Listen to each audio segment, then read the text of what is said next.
Welcome to Energy Stew. This is Peter Roth, your host, and I'd like to ask you, are you just a giant information field? Or maybe you have a lot of information, and maybe you're a whole field of it. Maybe everything about you is a field of information, and probably a brilliant one too. So let's learn about information fields because we're made of them and we use them all the time. And I asked an old friend who's doing amazing things with information fields to be a guest and talk about this so we can learn more about how to maximize the information fields that we're within and of. So to help us is a good friend and a brilliant man about all of this is Ross Newkirk. Ross, welcome to Energy Stew. Oh, thanks so much, Peter. Glad to be here. Appreciate it.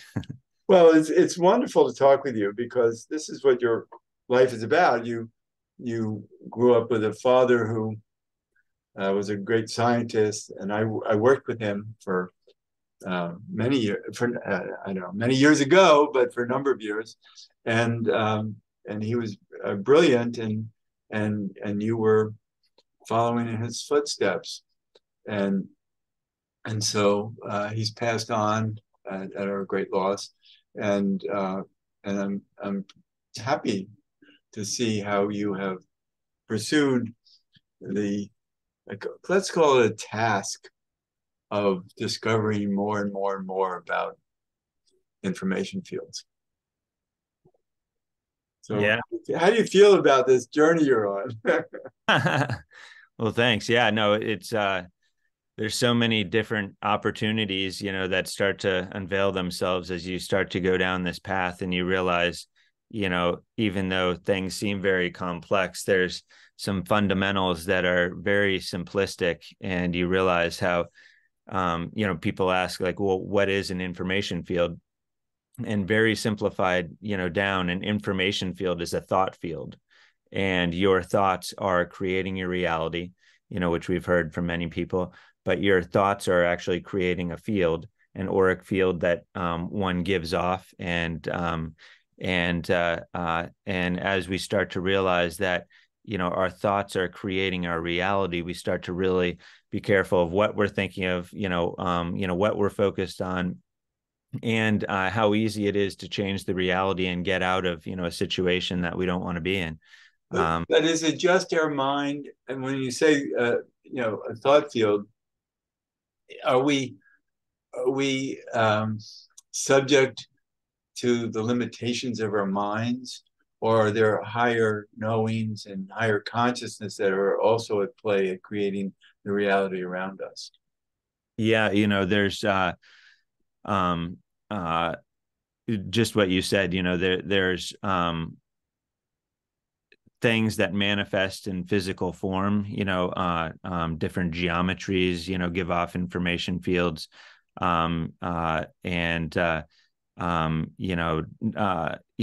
there's universal laws, at play as well, that, help create, our reality. And yeah, so, it is sort of complex in a way, but, it's also, simple, in terms of, the thought part of things and how we can actually shift reality, based on our thinking, and Right. our. And I think these basic laws you're talking about are the different qualities of information fields.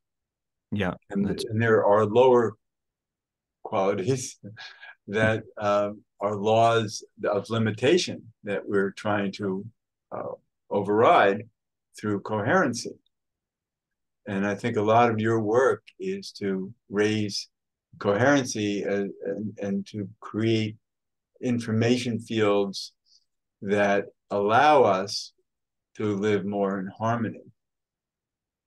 Yeah, that's right. Yeah, we use primarily with our larger technologies, which you helped intuit, the Light Field Foundation, which we started, I think it was back in 2010. Um, Right. And use it. I loved working with your dad. Uh, Weekly, I would drive up from New York City on a day trip to Massachusetts to work with him in developing I use my intuition and bring in all kinds of even scientific answers to enhance the operation of a light field. And I'm so proud of that. And and I know how involved you were with the whole process.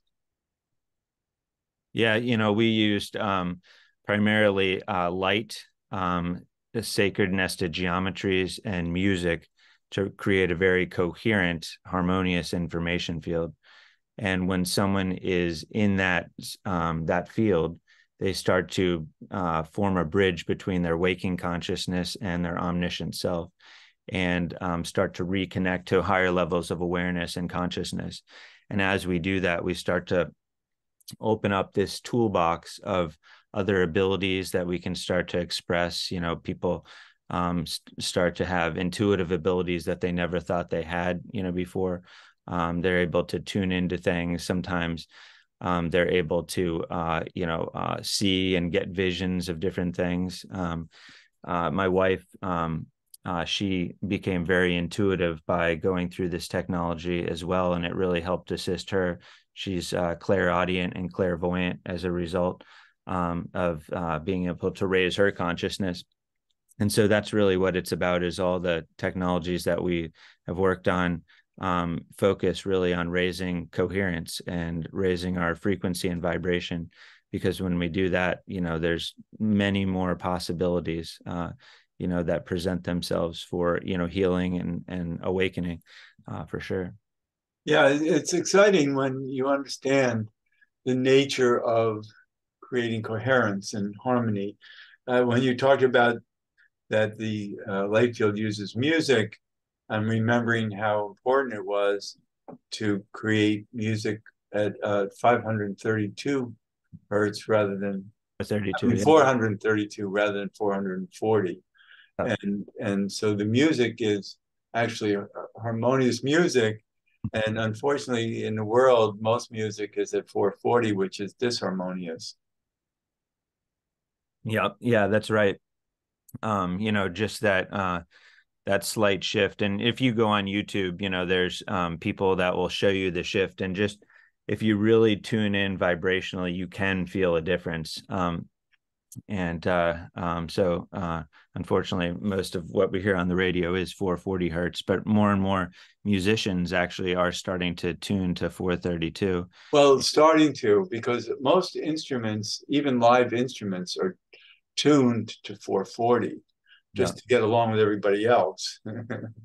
And so the smart ones are learning to tune differently.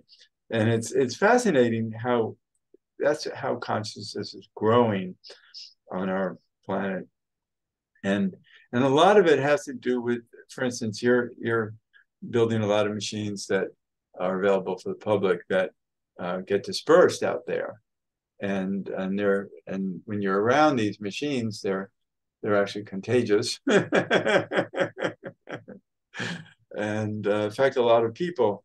And so uh, the whole point, I think, right now on our planet is to create higher consciousness, which actually is more harmonic and coherent. And and so there's a job to do, and you have a purpose in this, of course, that you're supporting this growth that is so needed. Um, but coming back to what information fields are in general, they're everywhere. Everything is nature is information. Food is information. It's one of the reasons we eat food is to bring new information into our body so it Yeah, tastes better. that's So right. what else do you know it has information? So, well, just to describe to the audience, there's historically been five fields in science, which was electric field, magnetic field, gravitational field, strong nuclear attraction field and a weak nuclear attraction field. And then they discovered an information field. And so that's sort of, where we're coming from here.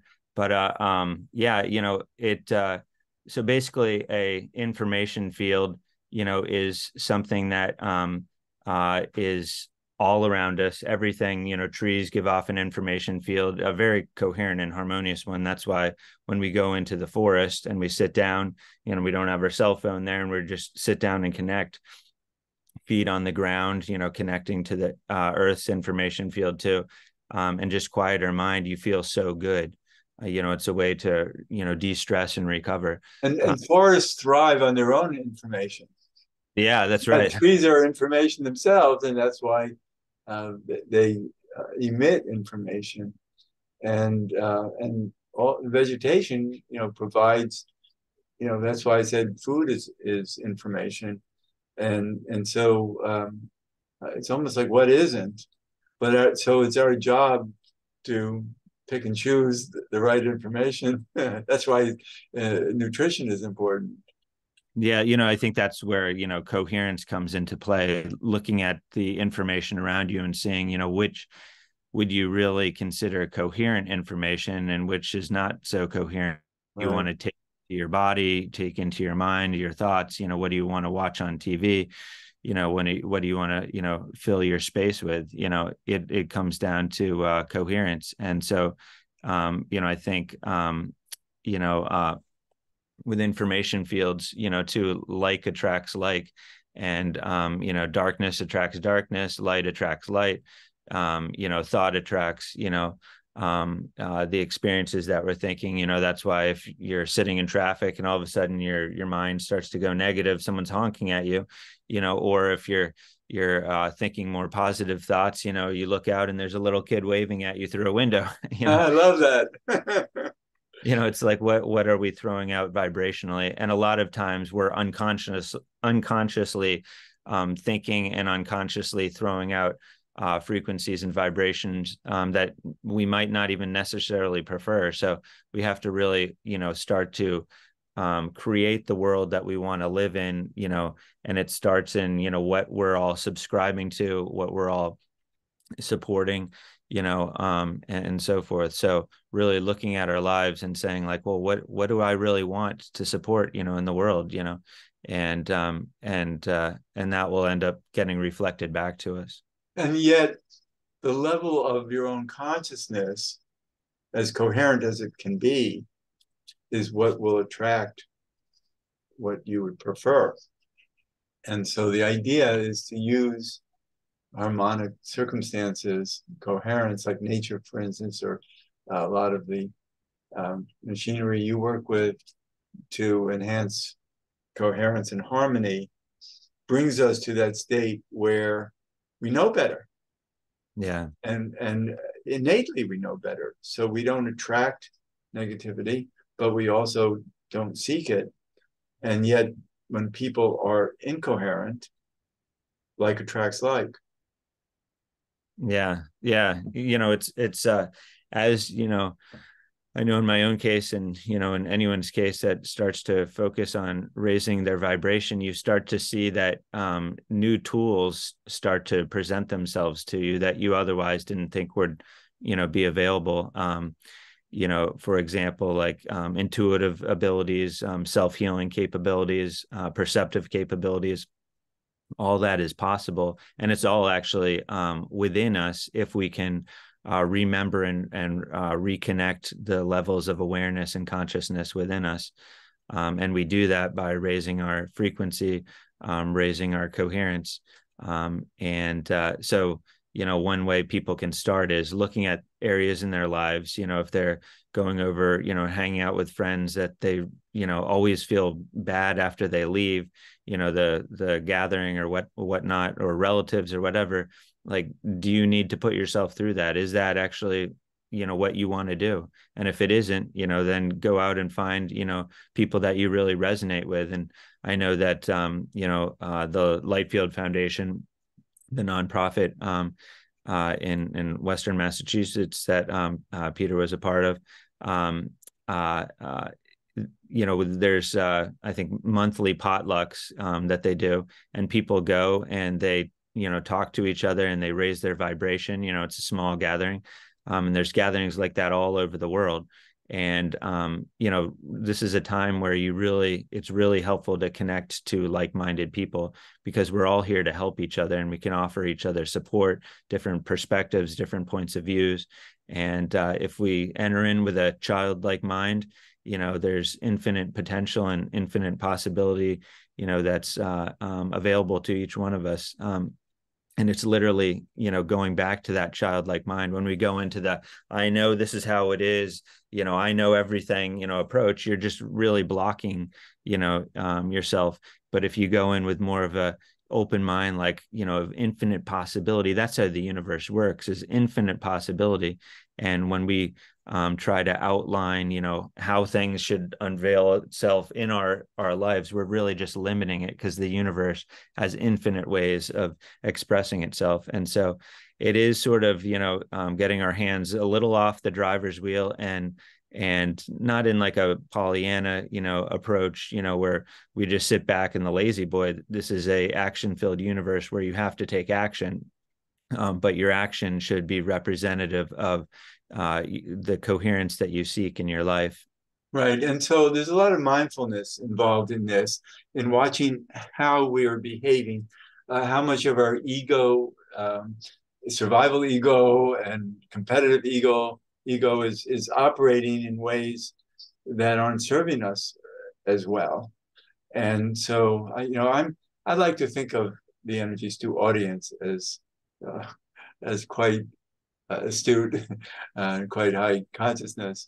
And so, so they can understand what we're saying is that higher consciousness leads to better discernment about choices we're making with people and environments we want to be in or not in, or what we want to expose ourselves to. And so it's wonderful to have opportunities to keep pushing our consciousness forward. Mm-hmm.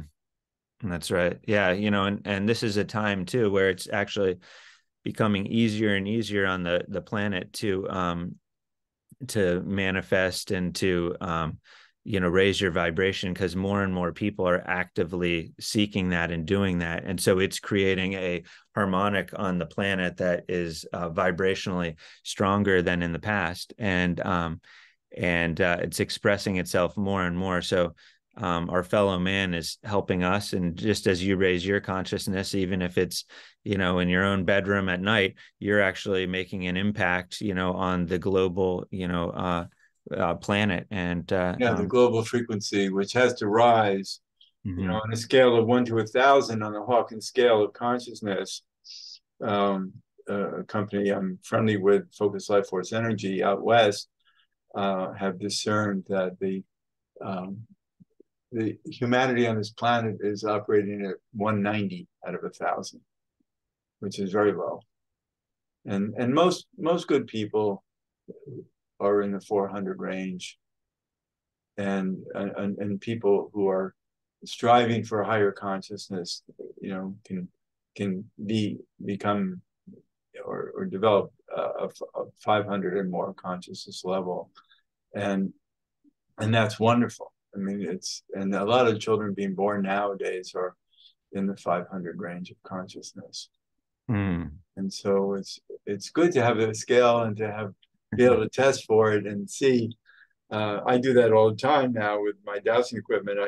I can test where I'm going to know whether I'm going to be in a high consciousness or low consciousness environment. That's great. And rather than seeing like 190 as a depressing number, it's sort of exciting realizing the growth potential, right? Oh, right.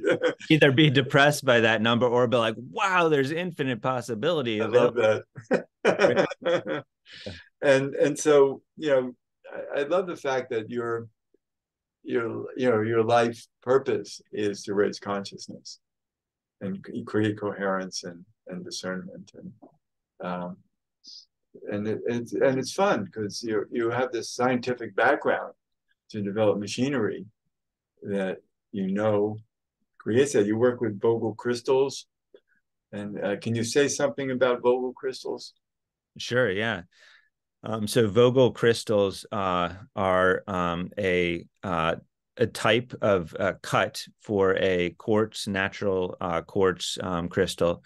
So you take natural quartz, and it has to be cut in the growth, the natural way the quartz grows, and it has to be cut at a specific angle in the larger end and wider end and the narrower end. Actually, I have one over here. Well, this is an audio show, Oh, so okay. but it will be video on YouTube also. So, Sure. but initially it's an audio show. So Uh, it's a crystal that has 2 points, one at each end, and it's tapered in the crystal is tapered in the middle, and the larger end, the wider end, is cut to the angle of the Great Pyramid, 52 degrees, and the firing tip, the narrower end, is cut to about 60 degrees, and basically, the way a Vogel cut crystal is, it's able to take thought, energy, intent, and amplify it through the crystal and focus it, much like a laser. And so Marcel Vogel, he was the discoverer of this specific cut. He was one of the lead scientists for IBM and spent many years, on research and development, and came up with this cut crystal, and he was able to demonstrate amazing energy healing and things that he was able to do with this crystal. So my father, who was Mark Newkirk, a world-class scientist, good friends with Peter,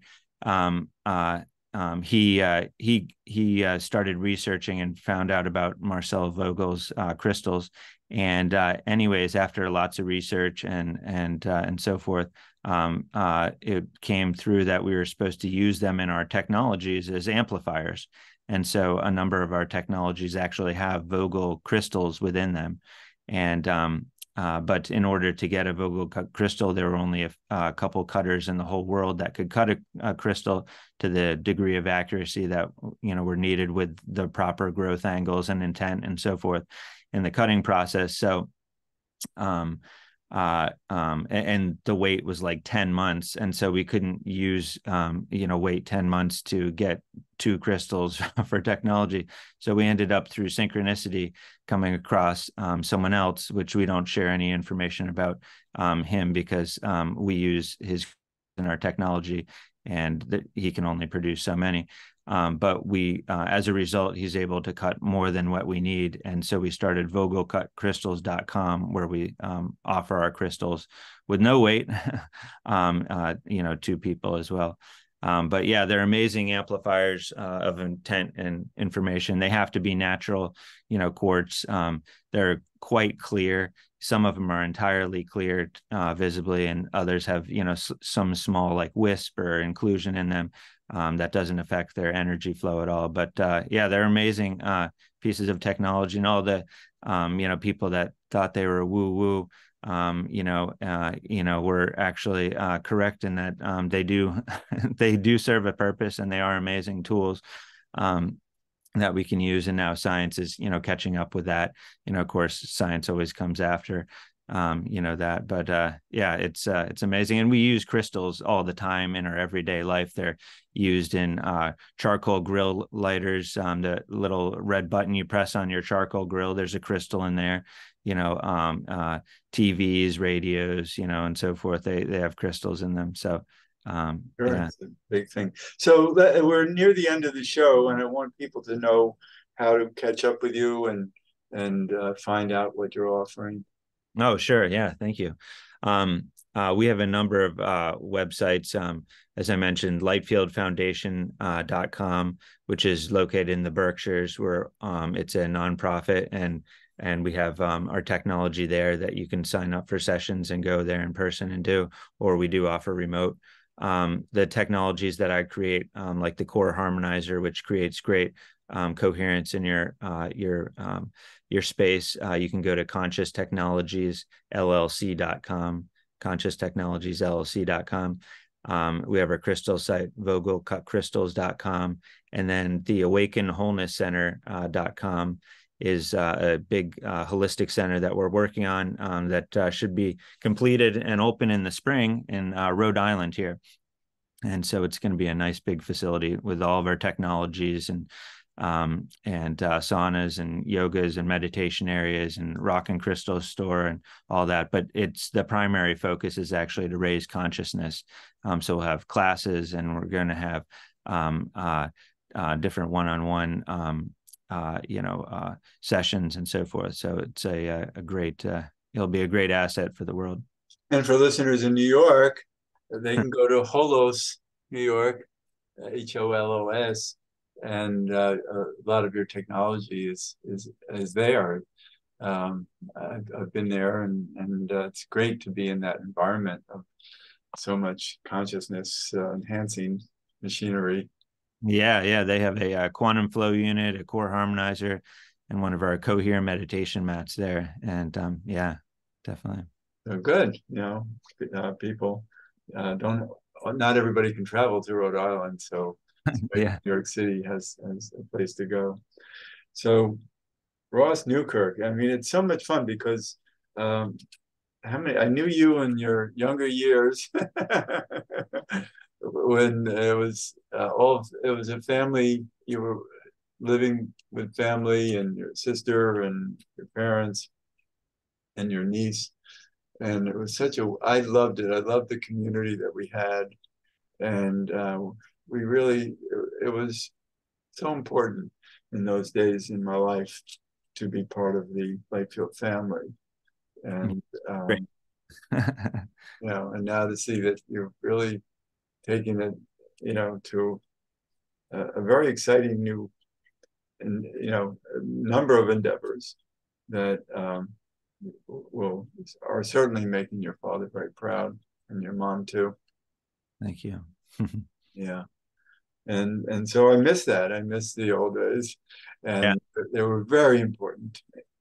And so it's so great to be able to talk with you on Energy Stew. Yeah, great to be here, Peter. Thank you. And thank you to the audience too. Sure.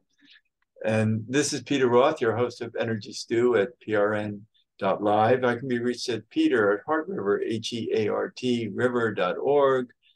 I'd like to hear from you, and thanks so much for listening.